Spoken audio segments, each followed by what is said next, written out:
Hello, and welcome to this week's episode of The Hard Choice, Simple Steps for Showing Up. My name is Brad Draper. I am your host. I am grateful to be with you today. Let us talk about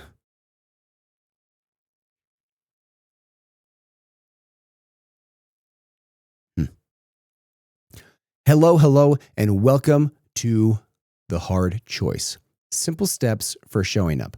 My name is Brad Draper. I am your host. I'm grateful to be with you. Let's talk about roller coasters.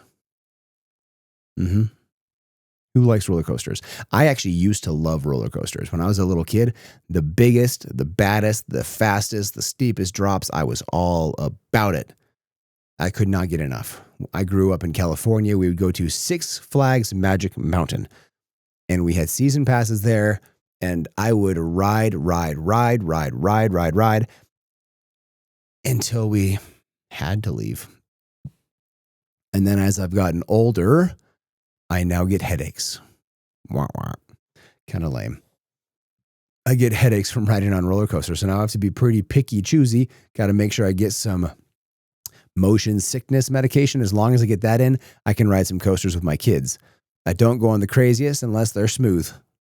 And then it's worth going because they're still fun. I still enjoy roller coasters, but not as much as I did as a kid. Now there's a little bit of an adverse reaction. I get a headache and it's got to come down. And luckily the motion sickness medication does well. I take Dramamine. Let's go. Not the patch, the pill. I had the patch once. That sucked. The pill. And I get to experience these things with my kids.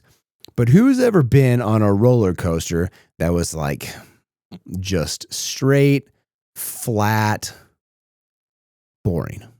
Have you ever been on maybe here in Utah, we have Lagoon and you have the train ride. Imagine the train ride that didn't see animals, that didn't see beautiful trees, that didn't see lakes, that kind of just went through nothingness. Anybody been on one of those? How about a merry-go-round that's just seats? It doesn't go up and down. There's no music. There's no lights. There's nothing fun about it. You're just sitting there going in circles at a very, very slow pace. You get my drift? Maybe a Ferris wheel that doesn't rock back and forth. It just sits stagnant and there's no lights. And it's actually not tall enough to see anything. So you're going in a very, very small, very, very slow circle. How exciting is that? How fun is that? Do you enjoy those? Do you like those? I'm going to guess probably not. There's probably a reason you've never seen a ride like this, because no one would go on it.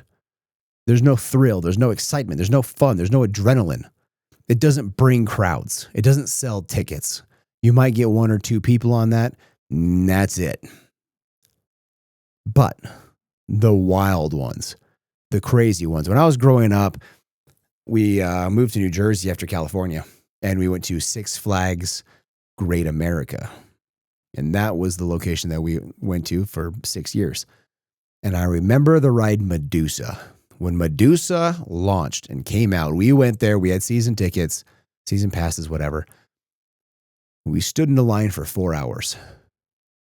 4 hours we waited to go on Medusa. And it was so worth it. I remember it to this day. That was like 26 years ago. And I remember like it was yesterday. I intrinsically remember waiting in line, the anticipation, and then the ride, and it was glorious. I remember some other rides going on, Goliath and Twin Dragons. That was one of my favorite ones in Magic Mountain. Twin Dragons was rad. So was Ninja. That one was awesome. All these different rides that I just loved. And I loved the steep inclines, the steep declines, and the twists and the turns and the flips and the hard accelerations. Superman at Six Flags Magic Mountain, 0 to 100 in like 2 seconds. It's awesome. And then you go straight up and you coming back down, you become weightless and everybody like hold a ball. And the ball's floating in front of you. It's wild. That brings crowds. That's fun. That's why people go to amusement parks. To have that thrill, to have that excitement, to have that chaos, to have that insanity. Now, take that lens and put it on your world. Monotonous day in, day out, same thing, nothing changes, same commute, same food, same conversation, same keystroke or whatever you do. Everything is identical. What kind of life is that? What kind of fun is that? What kind of learning or growth or anything is that? You become ingrained. I deal a lot with coders these days. All three of our engineers are coders. So they talk coder language all the time, coder lingo, and they talk about different types of code. There's like 1,000 different languages in code. Who knew? I'm sure every coder knew. I didn't know. And they're talking about the history of all these codes. And it kind of makes me think, because they're talking about how these codes evolve and they grow and they expand and just evolve with time. And I don't know the order. All of my engineers be like, come on, man. C++, C++, C Sharp, C. These are all different variants of the same language, but that somebody added in new things. This is akin to somebody that just wrote one language and they never evolved with it. And they're stuck in an archaic form that hasn't been used in decades, and then try and do something different. It wouldn't work. It wouldn't happen. But that's kind of like somebody's life that doesn't have spontaneity, that doesn't have chaos, that doesn't have variability.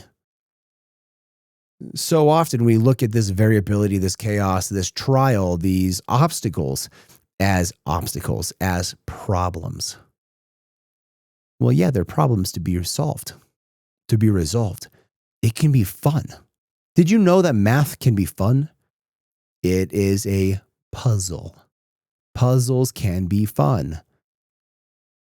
As we put them together, you have the euphoria of solving the puzzle. You have the euphoria of overcoming the obstacle. Not only that, you gain a skill.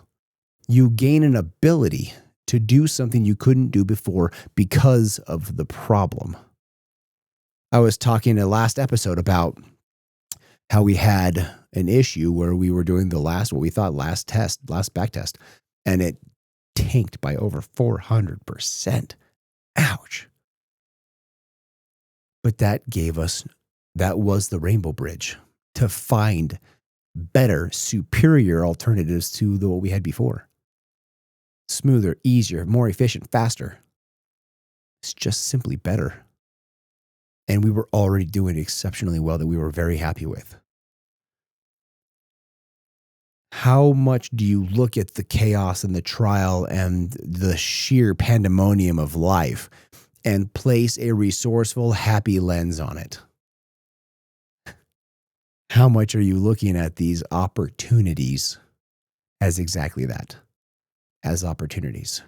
That butterfly feeling you get in your guts, that nervous anxiety, you get the nervous peas about to do something you've never done. That's exciting. That's awesome. That's what life's all about. That's how you grow. That is how you move forward. That is how you expand your world and become someone of more value because you have more experience. I want you to look at your life and analyze how you respond to variability, to change, to obstacle, to trial. And like last episode, what is your view on it? What is your focus on it? Is it something of resource or is it something of difficulty? Is it something that brings you happiness or is it something that brings you down? It's a choice because, as I've repeated several times, I think it's awesome. I think it's amazing. I think it stretches you into the person you are to become. It is allowing you, it is a pathway, it is a key to open up new doors in your world. Do you have that kind of focus, that kind of thought when it comes to trial, when it comes to tribulation, when it comes to chaos? Because just like any roller coaster, It's boring and it sucks unless there's some bumps and some highs and some lows and some twists and some turns and some flips. Going forward, going backward. The same thing can be said in your world. The ups, the downs, the lefts, the rights. The peak of the mountain would not be as awesome if you didn't have the work involved. You wouldn't get that euphoric high from overcoming the trial. And consequently, the downhill wouldn't be as glorious if you didn't have the uphill to battle for. Mountain biking, the downhill is the reward after the fight of the uphill. I've been shuttled before, and it is more fun when you had a fight getting there. It was more of a reward versus just simply something that you're doing. I want you to take your memory, take your life, take what's happening right now, and ask, am I excited about the highs and the lows? Am I excited about the twists and the turns? Or would I much prefer a boring ride that doesn't even exist? Just flat in circles, no colors, no lights, no ups, no downs, super slow, super mundane, very monotonous. Which would you prefer? I think you'd prefer the crazy. I think that would bring more fulfillment, more joy, more satisfaction into your world because you like growing. You like expanding. You like having impact, and impact is found in chaos. Look over history. Anybody that's had great impact in the world, did they do it being a boring, mundane person? No. They did it fighting an almost insurmountable obstacle. They were facing a Goliath.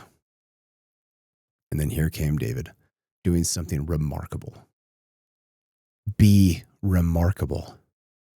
Do remarkable things. Being remarkable requires what seems to be insurmountable object in front of you and overcoming it. You have it within you. I know you do.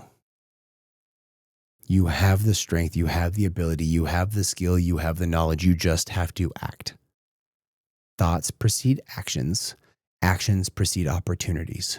We make our opportunities. We make them with action. And what action to take starts with a thought. And thinking is asking and answering questions to yourself. That is what I have for you. That is what I wanted to share. That is what I want you to share with other people. That is how the show grows. Leave me a review wherever you listen to this thing. You can find me on socials, Mr. Brad Draper. Let's have a conversation. Like this thing, subscribe to it, download it for future listenings. Until next week, I love you guys. Bye.